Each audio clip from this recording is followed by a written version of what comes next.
ネット民の節税を税理士がガチ解説。発端、死にかけのおじいさんが10億円の不動産を購入しました。そしてすぐに亡くなりました。相続税はゼロでした。ネット上ではこんな声が飛び交います。このバグは財津になったら修正されるの？ YW 金返さなあかんがな。不動産屋と金貸ししたやつしか儲からなくね。税理士として見るとどれも的を射ているようで、どれも少しずつずれています。今日はこのスレッドを題材に仕組みを正確に解説します。この動画を最後まで見ると、あのスレッドに戻った時、全く違う景色が見えるはずです。これは合法なのか、すでに修正されたのか、今でも使えるのか、この3つの問いに順番に答えていきます。構造。まず仕組みを理解しましょう。相続税は純資産に課税されます。純資産とは資産の合計から負債の合計を差し引いたものです。ここに重要なポイントがあります。資産と負債は同じ基準で評価されるわけではないのです。土地などの不動産は相続税の計算では路線価という基準で評価されます。路線価は一般的に時価の 70% 前後になることが多いとされています。一方で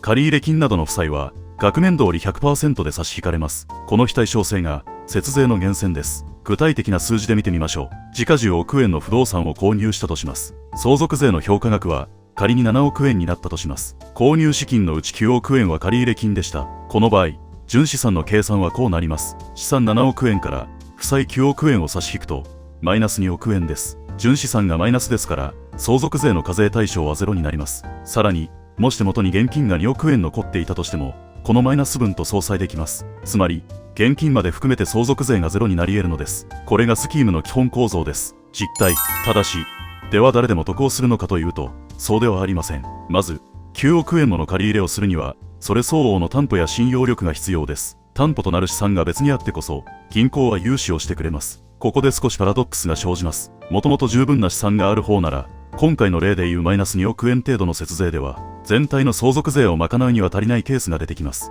規模が大きくなるほどより大きな不動産、より大きな借り入れが必要になります。さらに本質的な問題があります。それは時間です。死にそうになってから不動産を買うという場面だけを切り取るとセンセーショナルなドラマになります。しかし現実には死が近づいてから理想の物件が都合よく目の前に現れることはありません。適切な物件を見つけ融資を引き賃貸経営を軌道に乗せるには長い時間が必要です。実態としてこれは不動産投資そのものです。うまくいっている方は何年も前から物件を保有し賃貸経営を続けながら結果として相続税の負担を抑えています。節税のために不動産投資をするのか、不動産投資をした結果として節税になるのか、この順序は似ているようで大きく違います。加えて売却時に本当に10億円で売れるかという問題もあります。特に地方の不動産では相続税対策として購入したものの売却できずに困るケースも少なくありません。節税のために多額の時間と資金を投じるというのは一種の矛盾です。結局これができる方はもともとそれだけの資産と経営目がある方です。判決。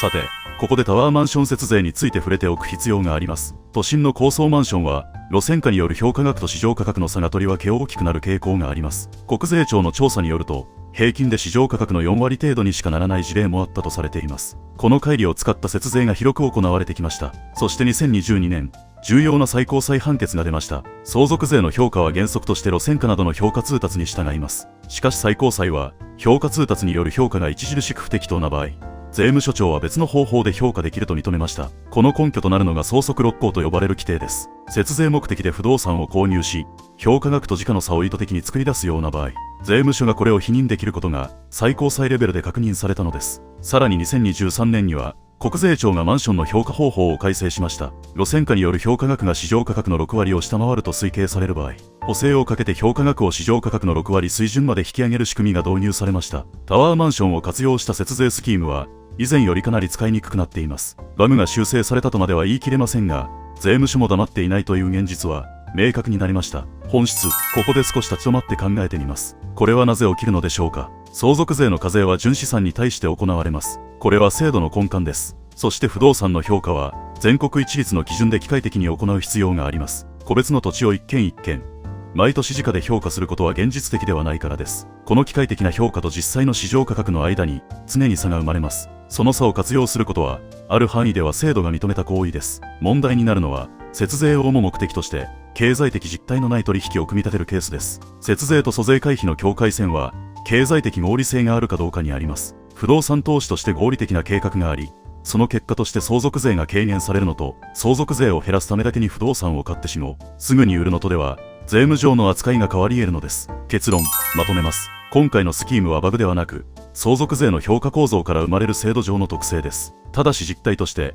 これを機能させるには、長期にわたる不動産投資と経営力が必要です。死にかけのおじいさんが突然買って解決という場面だけを切り取ると、おおよそフィクションです。できることはできます。ただ、すごくお金も時間もかかります。節税のために時間と資金を投じるという矛盾を受け入れられる方に限られます。2022年の最高裁判決と2023年の通達改正により、特にマンションを使った節税は、以前ほど機能しなくなっています。それでも、賃貸不動産の活用による相続税対策は、今も有効な手法の一つです。適切な計画と時間、そして専門家との連携があれば、合法的な範囲で相続税負担を抑えることは可能です。さて、この視点を持った上で、もう一度あのスレッドを読み直してみてください。この人は知ったかぶりだなとかを、これは鋭いとか、最初とは違う感想が得られるはずです。正直、結構な優越感を味わえますよ。